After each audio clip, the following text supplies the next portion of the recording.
Daí, pessoal, gostaram, não gostaram? Tema em si? Ficaram com dúvidas?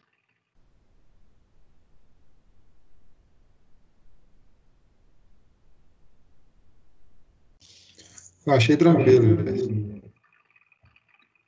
Nenhuma dúvida? Eu vi você falando lá que tem que ser com a madeira molhada, né?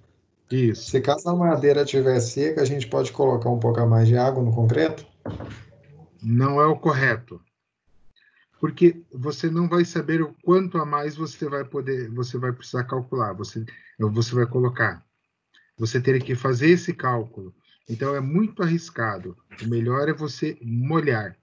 Além do que, você pode ter material pulverulento na caixaria. Como assim, professor? Areia solta, terra. Terra? É. O peão, ele não tira a botina para subir na caixaria ali de uma laje, por exemplo. Ele faz o quê? Ele vai lá e sobe a botina suja mesmo. Então, ele pode acabar contaminando a estrutura. Então, nunca, né, concretar sem molhar. Até porque você dá aquela lavada assim na tua caixaria, melhorando a qualidade do concreto.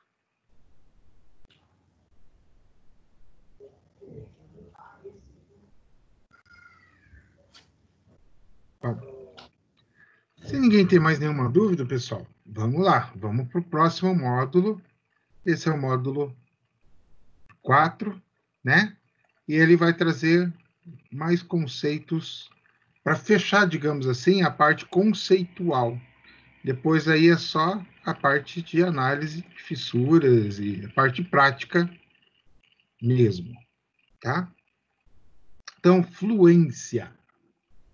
Então, a fluência em uma peça de concreto submetida a ações de longa duração. Então, vamos lá. Vamos pensar assim, naquela nossa amiguinha água.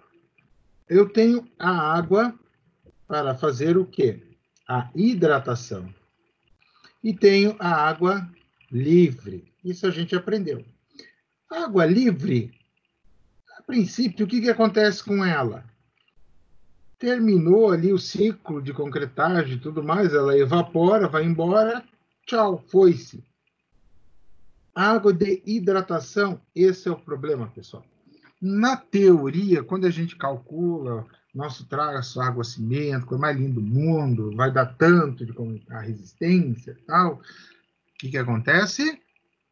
Nós não vamos usar toda essa água, ela vai perder parte dela, onde nos... Tá aqui, ó.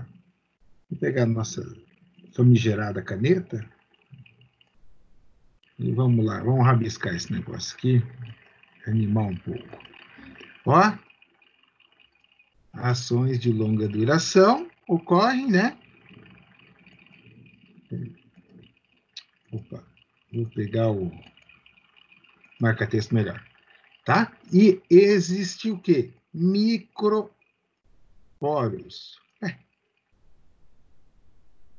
Vou colocar aqui. Microporos, tá? Do geodescimento. Oh, calma aí, professor Deus, olhei esse negócio agora, ficou louco. Microporos do geodescimento. Antes que vocês comecem a entrar em pânico e desespero puro, vamos voltar. Volta a fita. Opa, volta lá atrás. Para aí. Nesse ponto. Hidratação. O que é a minha hidratação? Eu tenho meu cimento, meu grãozinho de cimento. Vai água no meu grãozinho de cimento, né? E faz a hidratação. E ele começa a formar os cristais. Começa a formar cristais. Começa a formar aqueles cristais, coisa mais linda do mundo. Ele for fazendo essa formação de cristais. Só que eu tenho no meio desses cristais o quê? Microporos do geodescimento. Como assim gel? Essa solução de hidratação nada mais é que um gel. Essa é chamado Sol Gel, né? É uma solução gelatinosa, tipo um gel, que vai endurecendo, tá?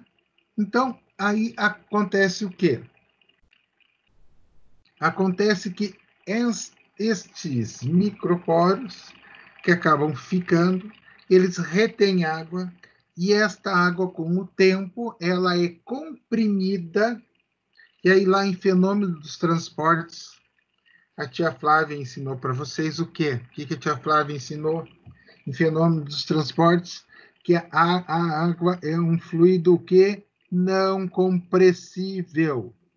Então, quando ela é comprimida, ela pode ser comprimida? Pode. Ela só não muda de forma, né? Não vai perder o volume. Então, comprime a água. O que ela faz? Ela, opa, eu vou por cá, vou para cá, vou para lá, puf. Ela se espalha, vai arrumando um jeito de se encaixando, né? Reduzindo o tamanho das partículas. O que acontece? Ela fica mais fácil para evaporar. Tá?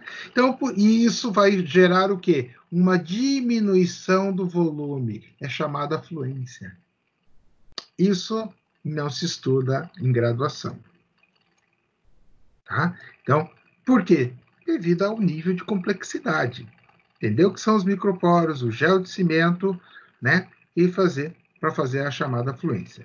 Eu vou pegar na aula passada, na semana passada, mostrar uma coisa para vocês que vai ajudar no entendimento, tá?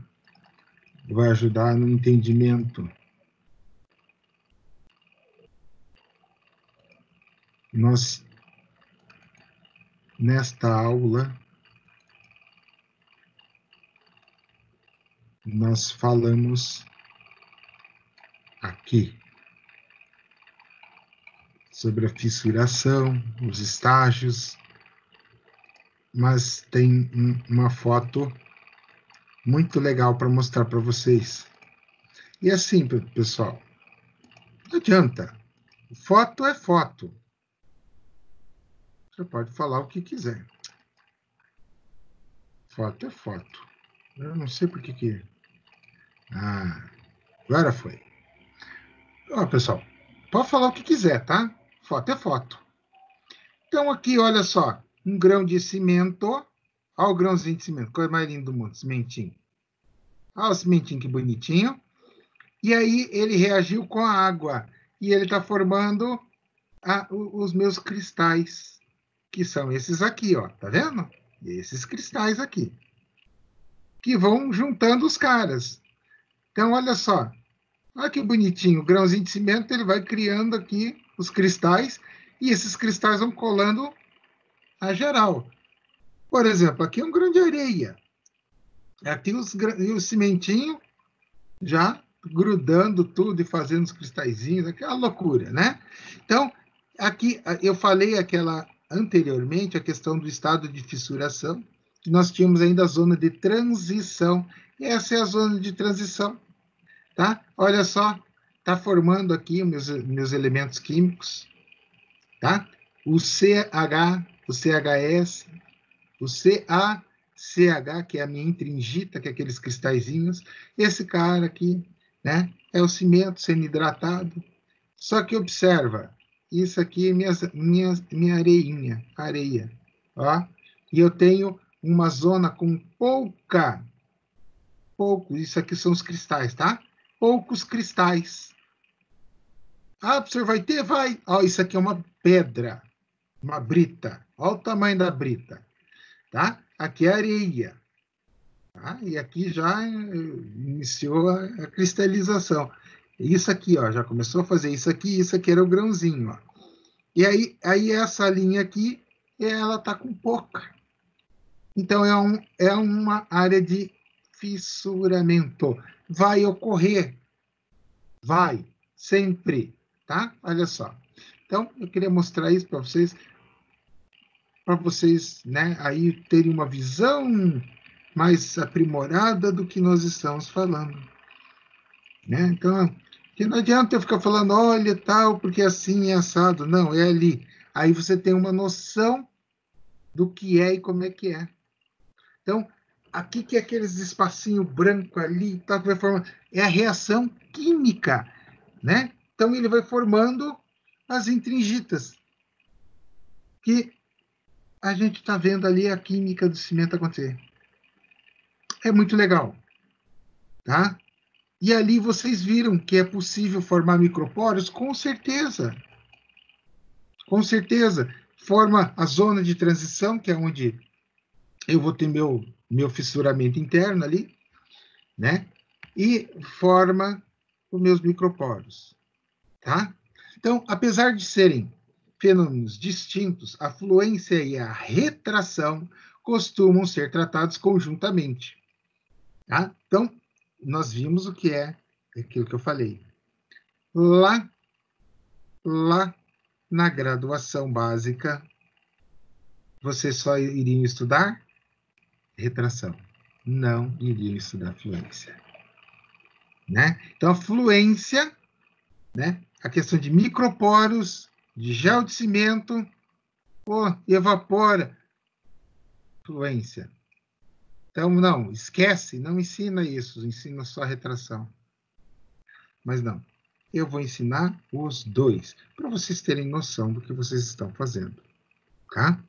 Então, ocorre aqui dentro de outros motivos, porque ambas são caracterizadas pela água absorvida da pasta de concreto,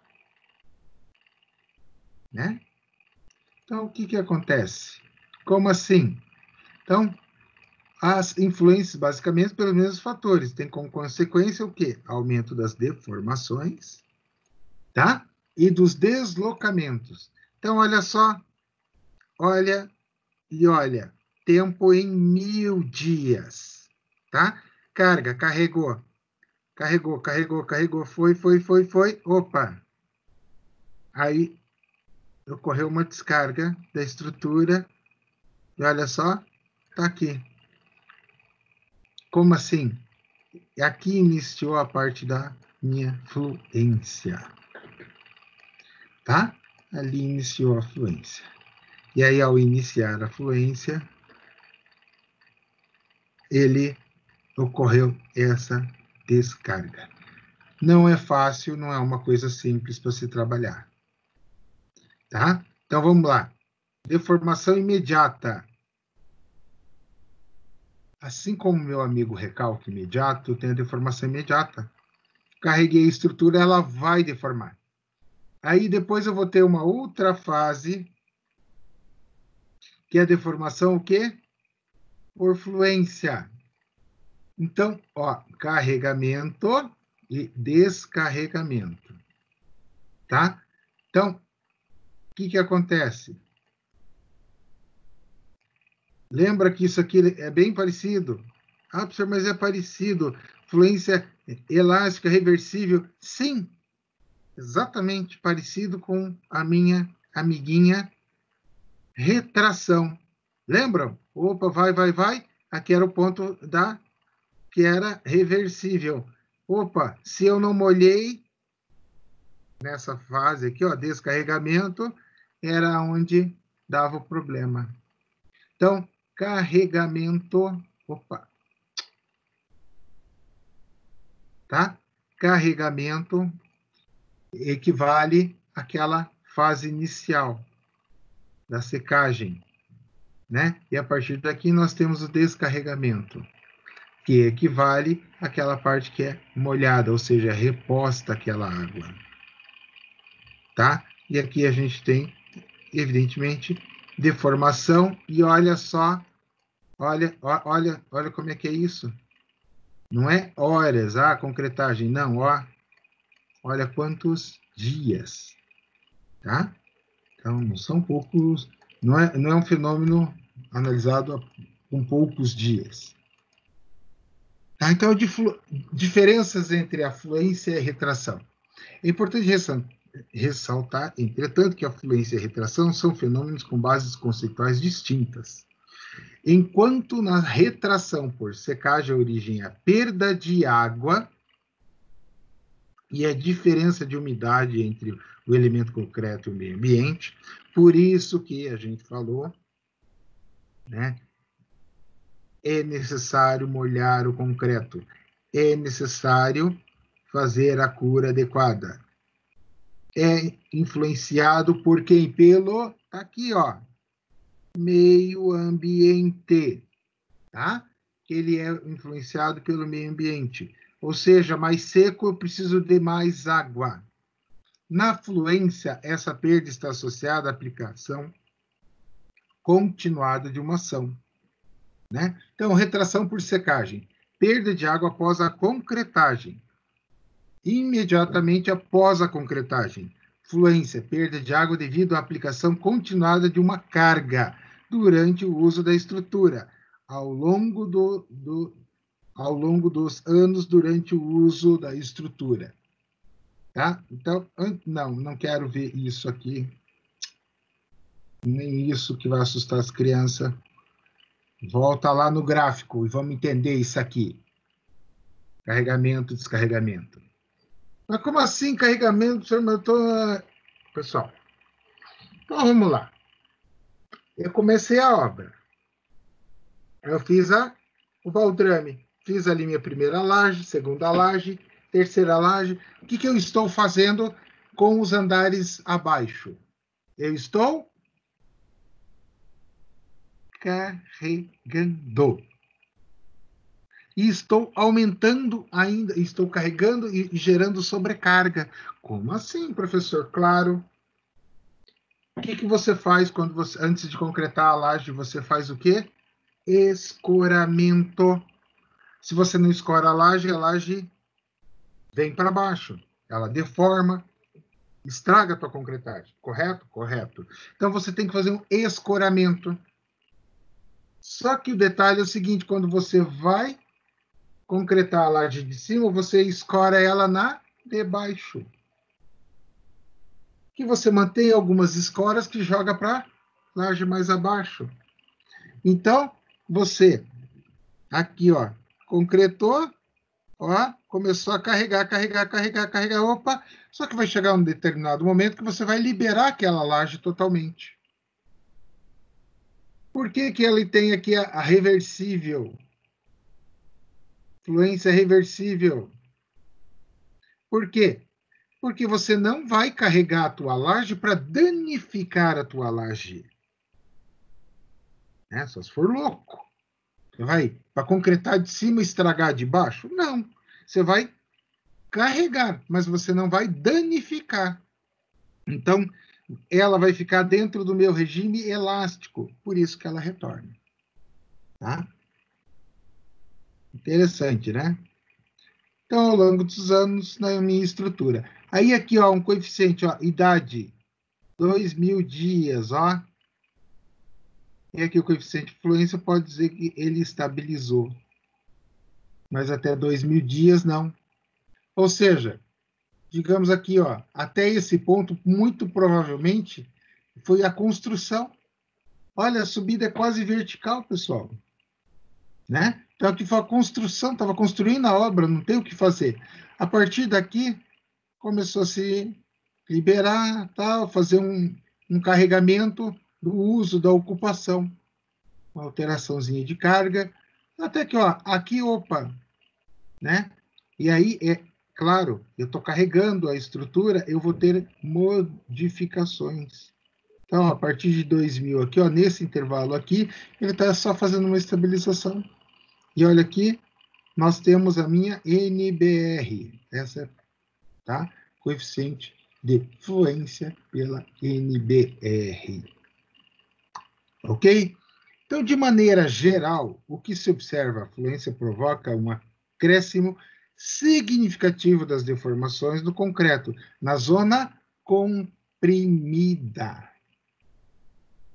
Bom, pessoal, olha só, por isso que eu digo, aqui se faz, aqui se paga. Ó, cortei no meio.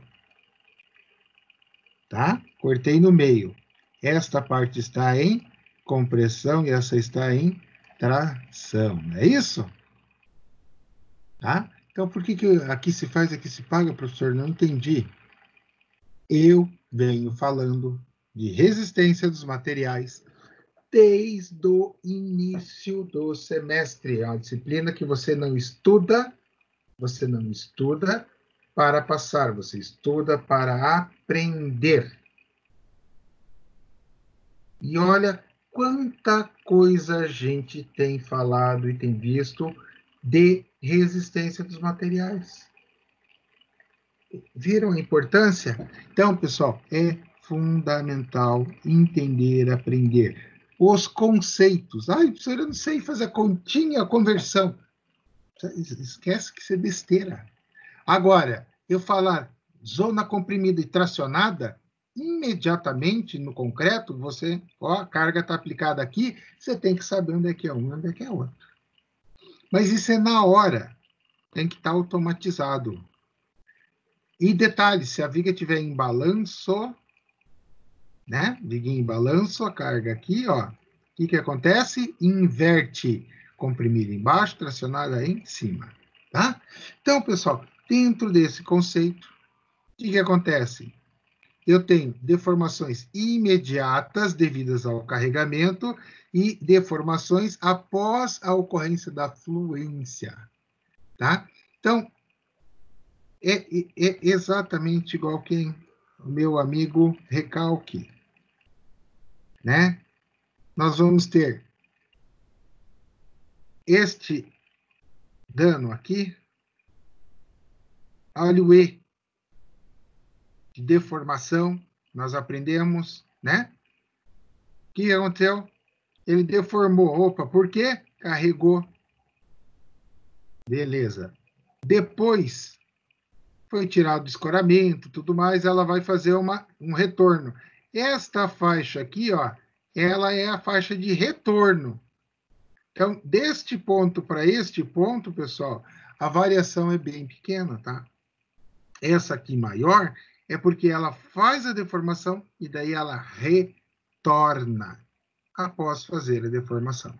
Então, isso é fluência, tá? Então, ó, como na zona tracionada este acréscimo é consideravelmente menor, já que muito pequena é a contribuição do concreto à fluência do aço, é praticamente desprezível, ou seja, nós nem consideramos a fluência do aço, até porque a gente está trabalhando com materiais muito distintos, né? A resistência do aço, o comportamento do aço é outro em relação ao concreto, tá? Então, a deformação não se altera. Então, esta é a área de aço. Ó, esta aqui. Esta é a zona tracionada. E esta é a comprimida. Por isso, ó, RCC, resistência, né, do concreto. Aqui é RS, que é do aço. Por quê? Aço se escreve assim. Eita, aqui ficou uma coisa mais linda do mundo, ficou assustador. Mas é steel, tá? Steel, aço em inglês. E isso aqui eu dimensiono concreto para fazer o quê? Equilíbrio dos momentos. Né? Como assim, professor? Claro, olha só. Eu tenho o quê aqui? Ó, distância, não é? Então, eu tenho uma resistência ao quê? À compressão. E eu tenho uma distância, uma resistência à tração. Eu tenho que equilibrar. Esse é o ponto de equilíbrio. Ó. Este cara aqui, vem da onde? Da minha deformação do concreto. E este aqui é a simplificação desse aqui. Porque esse tem uma parábola. Imagine calcular com parábola. Os caras calculavam. Quando fizeram isso, eles calculavam na mão. Né? Imagina. Não, ó, pode parar. Porque olha quem está ali em cima. Olha quem é o cara. Ó, olha o cara, olha o cara. E ó, deformação do concreto, deformação do aço. Olha aqui, a resistência do concreto. Aí eles fizeram isso, uma simplificação, e multiplicaram por esses coeficientes, tá? Isso aqui, pessoal, tem alguns alunos que não estão se formando e não sabem. Eu sei porque eu dou aula para o pessoal do 10º. Dou aula de fundações e sei que eles não sabem isso. Tá? Então, efeito da fluência na curvatura de uma seção. Eu tenho minha linha neutra, tá? Olha lá, inicial. E olha só, iniciou a fluência, olha até onde ele veio. Mas, ó, o inicial está aqui. Ele vai retornar depois, ó, mais ou menos aqui, ó, bem perto do inicial. Essa deformação, essa parcela, é só em função da fluência, tá? Então, carregamento com cargas imediatas gera fluência. Ok? Então, pessoal, é importante essa parte, é importante entender os conceitos, a ideia, porque senão você não vai saber como e o que atingiu tua obra.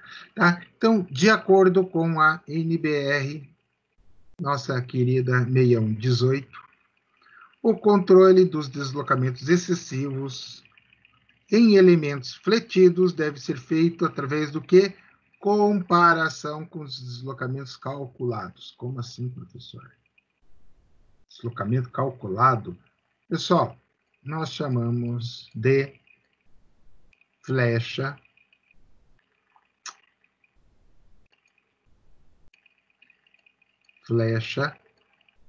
tá? Eita, Deus o livre. Flecha, chamamos de flecha, tá? O cálculo dos deslocamentos. Então, eu tenho aqui uma viga, e aí eu vou ter um deslocamento. Lógico que aqui está exagerado. Esse deslocamento aqui é a minha flecha, e eu tenho como prever. Esse deslocamento tem como ser calculado. E aí eu faço uma comparação, uma projeção daquela seção que eu dimensionei pela norma para ver se ela vai ou não ultrapassar a minha flecha admissível. E é assim que funciona, tá? Então, para as verificações relacionadas aos estados limites de serviço da NBR, considere 3 tipos de combinação de ações: quase permanentes, frequente e rara. Como assim, professor? Agora eu entendi nada, estava entendendo até que agora fiquei louco. Pessoal, vamos lá. Eu vou calcular o que? O meu deslocamento. Este deslocamento eu vou calcular pela minha flecha projetada. Como que eu calculo a flecha? Coisa mais simples do mundo. Eu levo em consideração a seção, né? O que é a seção? Base vezes a altura da viga, mais o comprimento da viga. Ah, se ele for uma laje, mesma coisa. Não interessa. Laje, mesma coisa. Tá? Então, o que vai acontecer? Esses deslocamentos aqui. Eu tenho que considerar as cargas envolvidas e as combinações dos tipos de cargas, tipos de ações que vão gerar na minha estrutura. É isso que ele está dizendo, né? Então, nessas 3 formas de combinações das ações, né? Você vai lá, estado limite último de serviço é para qual a gente sempre dimensiona o concreto. Como assim? Estado limite último de serviço. Pessoal, nós temos o aço junto com o concreto. O aço, a gente sabe, ele resiste muito, muito, muito mais que o concreto. A gente sabe disso. E o aço precisa trabalhar com pressão. Não adianta eu dimensionar a minha estrutura, fazer ela toda perfeita, toda bonita, coisa mais linda e chique do mundo, coisa assim, ó, maravilhosa, se eu não levar em consideração que quando eu necessitar da estrutura de concreto armado, precise combater os esforços de tração, tá? Ela precise combater os esforços de tração, o aço tem que estar no seu estado limite de serviço. Eles têm que estar pronto. Eu tenho que colocar o aço pronto para agir. Ou seja, precisou tracionar o concreto, o aço... Opa, deixa comigo. Vamos junto que deixa comigo que eu dou conta. Ok? Então, essa é a função. Por isso que a gente fala estado limite de serviço. Tá? Então, a gente menciona o aço para isso. Então, para verificação dos deslocamentos, deve ser adotada uma combinação de carga permanente. Claro, eu preciso identificar minha carga permanente. Eu tenho que identificar o quê? Como que eu faço isso? Carga permanente, professor, da minha laje, e agora? Pessoal, vocês isso aprendem em concreto, tá? A calcular. Mas aqui vocês vão aprender a entender. Então, isso aqui, ok. Agora vamos lá, a outra parte. Carga permanente. Permanente, vamos pensar no português, é aquilo que vai ficar, né? Então, quem que eu vou ter de carga permanente? A principal carga permanente que eu tenho na minha estrutura é o meu peso próprio. Depois eu vou ter o quê? O uso. Tá? Então, e aí eu vou ter o quê? Os revestimentos, os materiais. Vocês vão ver que isso aqui é miserinha, tá? E aí eu tenho o quê? Uma carga acidental. Uma carga acidental. Ó, eu vou olhar os ventos, vou ver como é que eles agem. Eu mostrei na primeira, acho que foi na primeira ou segunda aula de resistência, a questão da ação dos ventos, né? Aqui eu preciso calcular? Não. Você precisa entender que eu vou ter dilatação térmica, ação do vento, ou seja, eu vou ter os meus esforços combinados. No final das contas, você vai aprender que isso aqui, pegando isto mais isto, é uma combinatória de esforços para calcular o carregamento. E com base nisto, eu tenho como descobrir a projeção de deslocamento. Tá? Então, aqui nós temos as tabelas da NBR. Então, professor, a gente precisa saber tudo isso? Claro que não. Você só precisa entender de onde veio, né? Tanto é que eu nem vou ficar olhando e lendo e passando, uma por uma, que não faz sentido. Então, eu já falei para vocês, nós temos carga permanente e acidental, né? Ó, acidentais em edifício. Este cara me traz quem? Vento, e este cara, temperatura. Aí eu vou lá e, ó, biblioteca, arquivos, oficina. Opa, os coeficientes para os dois. Tá? Daí o vento e a temperatura em si. E aí assim vai. Então, cargas dinâmicas. Recomenda-se o uso de combinação frequente também para a verificação das vibrações excessivas. Usos de contraflechas. Já expliquei. Deslocamentos excessivos podem ser parcialmente compensados por contraflecha. O que é a contraflecha? Flecha eu expliquei, a contraflecha. Eu vou lá e vejo, ó, eu tenho uma viga X qualquer. Minha viga está ali, vamos caprichar essa viga, vamos fazer uma viga chique nesse negócio aqui. Então, eu calculei, deu isso aqui, a minha flecha, né? O que é a flecha? Pessoal, a gente já aprendeu isso, mas com outro nome. Né? Ó, deformação. Quanto ela vai deformar? Isso aqui é minha flecha. Beleza, agora estou entendendo. Então, eu sei que vai dar esse valor aqui. Então, eu vou fazer o quê? Uma contraflecha. Eu vou jogar este valor aqui para cima. Ó, então, este valor aqui é o mesmo deste valor aqui. Eu projetei a contraflecha. A hora que o peso vier, ele vai fazer com que a estrutura retorne à posição original, que é essa aqui em vermelho. Então, esse é o conceito, tá? Contraflecha. O professor vai aprender isso? Vai também. Ok? Então, visto estes cálculos, Aí a gente tem os valores limites e como calcula, tá? As flechas e contra as flechas. É simples de tudo. Lembrando que a tua vida é em centímetros. A tua vida é em centímetro. Então, a tua viga, o teu pilar, a tua laje será em centímetros. Então, por exemplo, a Sara, numa hora dessa, ela está nervosa porque ela quer entender e aprender. E ela está olhando para a casa dela, ela tem lá uma viga de 4 metros e uma outra de 3 metros. Né? Então, ela vai bater na calculadora 400 por 250, 1,6 centímetros. É isso que vai dar de flecha. Então, consequentemente, eu vou ter que jogar para cima 1,6 centímetros de contra-flecha. É essa a ideia, tá? Então, isso para este tipo aqui.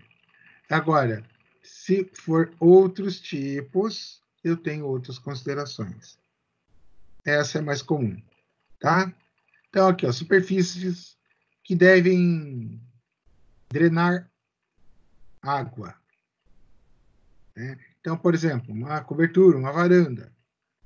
Aí, pavimentos que devem permanecer planos. Ah, um ginásio, uma pista de boliche. Como assim? Claro, pensa, na pista de boliche você deformar tudo, não tem sentido. Elementos que suportem equipamentos sensíveis, tipo um laboratório. Enfim, efeitos de elementos não estruturais, tá? E os deslocamentos ocorridos. Então, essa é a ideia. As tabelas servem para isso. Ó. Aqui traz todos os tipos. Lembrando que esse material eu vou passar para vocês. O primeiro material já está lá postado, né? O da aula passada. Essa aula eu vou postar para vocês, vocês vão ter acesso a este material com todos os cálculos, etc, etc, etc. Tá? Mas aqui, ó, ele já traz também todas as condições relativas de flechas. Ok? Então, pessoal, desta forma, a gente finaliza este módulo que são os conceitos. Na próxima aula, nós vamos entrar daí na classificação das nossas fissuras. A gente viu aquilo que eu falei, muito mais coisa que a gente viria pensando em graduação. Né? Então eu pensei, poxa, eles precisam ter essa noção, eles precisam saber disso para ter uma boa formação. Ah, professor, eu sei calcular coisa e tal, pessoal. Vocês têm que entender os conceitos mais do que nunca, tá? Software vai fazer cálculo para você, mas se o software te der um dado muito errado, porque você entrou com um dado muito errado, você tem que saber reconhecer a origem do dado muito errado. E se você não souber reconhecer a origem do dado muito errado, você vai ter problema. Você vai ter problema. Ok? Então, eu peço para vocês, tenham este cuidado. Tá? Uma boa notícia, não, uma excelente notícia. Eu testei na sexta-feira o AutoCAD com o pessoal da turma de sexta e dá para usar o AutoCAD nas transmissões. Vocês viram que o Excel ele dá umas travadas, ele dá uma picotada, né? Mas o AutoCAD vai dar para a gente utilizar. Então, eu acredito que vai dar para usar o F2 e outros softwares para a gente poder melhorar a qualidade e a dinâmica das aulas. Isso vai ser bastante interessante para a gente usar lá na frente, para ir melhorando a qualidade das aulas. Resumindo, vamos tirar um benefício, né, de uma situação ruim que ninguém gostaria, que é a nossa querida quarentena, mas infelizmente ela chegou, tá aí, vai ficar e não adianta discutir com ela que vamos perder, né? Pessoal, dúvidas em relação ao conteúdo de hoje? Dúvidas em relação à matéria?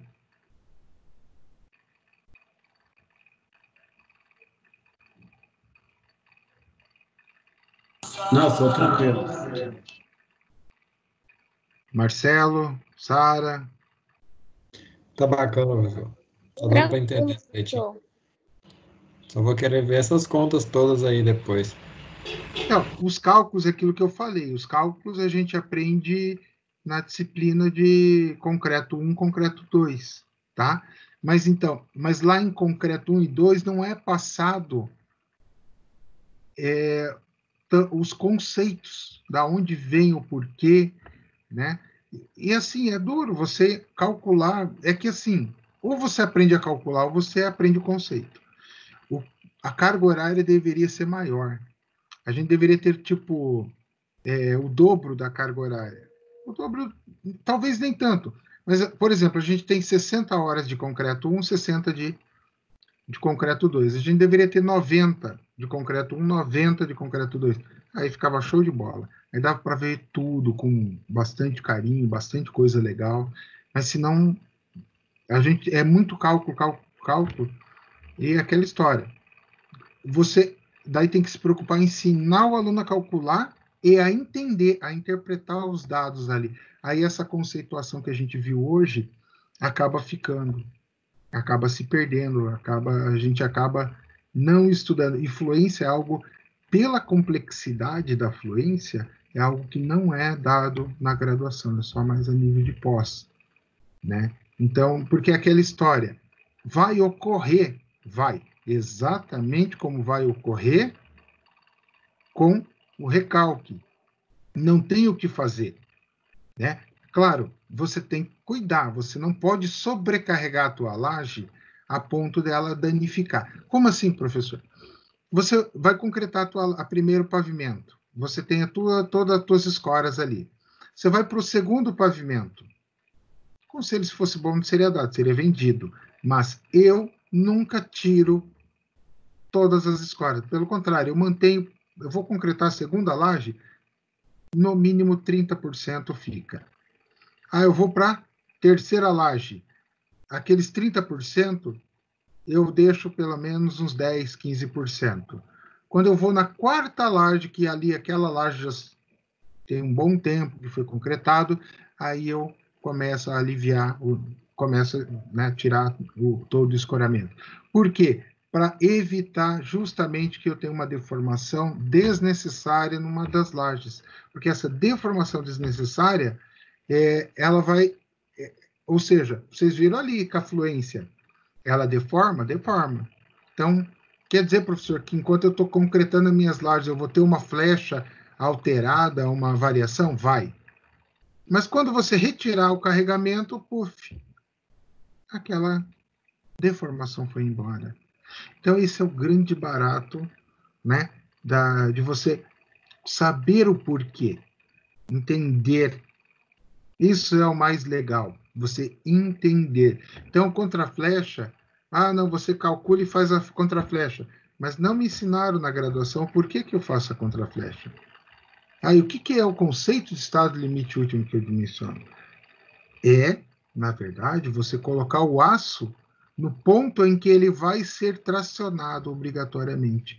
Obrigatoriamente ele vai ser tracionado, né? Então, qualquer esforço ele já está no estado último limite, ele já está pronto para ser tracionado. Essa é a teoria, essa é a ideia. Então, esse é o grande barato. Você entender, porque você entendendo, quando chegar na nossa parte agora de patologia, eu vou falar para vocês, pessoal, tem uma fissura assim, assim, assim, tá vendo? A característica dela, ela é de retração plástica, retração por secagem, né? Claro, nós falamos ali de propriedades do concreto, mas eu vou ter por compressão, por tração, torção, todos esses tipos de fissuras, a gente vai ver associado já aos elementos, né? Então, vou ter lá uma viga sofreu torção. Aí você vai ver como que é o tipo de fissuramento por torção. É um grande barato, pessoal. É um grande barato. Porque você começa a ver, e aí vocês vão começar, eu sempre brinco, a conversar com as estruturas. Como assim, professor? Conversar? Por quê? Pensa numa coisa fofoqueira, o tal do concreto armado. Você judiou dele, e não passou um reboquinho em cima para esconder, ele conta tudinho para você. Mas ele conta tudo. Ele diz aonde que está com sobrecarga, ele te diz qual esforço a mais ele está sofrendo, tudo, tudo, tudo. É um grande barato, pessoal. E mais ainda, existe uma certa cultura do concreto, assim, nunca cai, nunca dá problema. Por quê? Porque o concreto a gente trabalha com margens absurdas de segurança. O aço é 15%, o concreto é 40%, mas não é. A verdade é que o concreto é muito além dos 40%. Vou dar um exemplo. Lembram quando eu falei, né? Vamos voltar lá naquela imagem, só para complementar o raciocínio, tá? Aqui, ó. Essa imagem aqui já fala tudo para mim. Vamos pegar este cara aqui.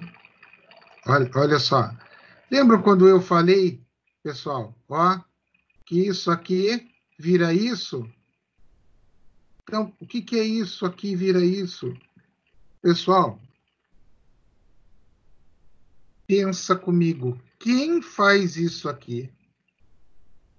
Meu diagrama de compressão do concreto. Eu já mostrei para vocês, não mostrei? Ó, ele vai, opa, daí ele rompe, não é isso? Então, e aí, ó, eu reduzo ele a 20%. Então, aqui, digamos que ele, aqui, ó, eu já faço uma consideração de 20% a menos. Eu já estou matando parte.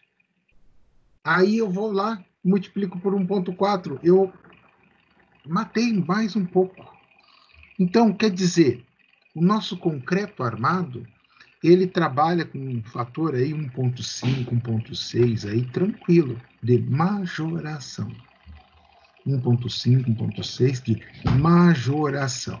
Significa que nós vamos ter um problema no concreto de majoração para garantir a segurança. Se a gente pegar tudo, soma, pegar tudo, no total, nós vamos chegar a... O concreto é 2 por 1. Como assim, professor? Você precisa de um FCK de 25, na verdade, você projeta ele como se fosse para 50. Esse é o conceito do concreto e da sua... né? Então, isso criou-se uma cultura de que o concreto aceita muita coisa errada, etc. E no passado era assim, mas hoje não. Estreitou, reduziu a seção das peças, aumentou o nível de dificuldade, aumentou a quantidade, né, de prédios que a gente tem aí com mais de 50, 60 andares. A gente viu o prédio balançando, né, em função das ações do vento. Então a gente começa a ver o quê? Uma evolução, o nosso concreto chegando a níveis bem mais elevados, né? No meu doutorado eu estou desenvolvendo agora o coronavírus, que beleza, né? Me matou. Então eu estou trabalhando com um grout. O que é o grout? Um super grout. O que é o grout? O grout é um concreto fluido, né? De pedrisco, você não usa pedra, é quase parecido com uma argamassa, para que ele fique situado entre usando grafeno, né, entre 150 e 200 MPa de resistência. Uma coisa absurda, é muita resistência, tá? Então, hoje em dia, no mundo, a gente tem os principais concretos chegando na faixa de 120, 130. Então, a ideia do grafeno combinado com outras coisas para que ele atinja esse volume de resistência. Esse é o objetivo. É pesquisa, é estudo, pode ser que eu não consiga, mas isso é uma outra história. Bom, pessoal, até a nossa próxima aula, a gente continua falando sobre... Nossa próxima aula de tecnologia, a gente continua falando sobre patologia das construções, e aí eu vou mostrar só fazer o link com o conteúdo lá da disciplina, tá? Na nossa sessão 3.1, eu só vou mostrar os tópicos que ela aborda. Beleza?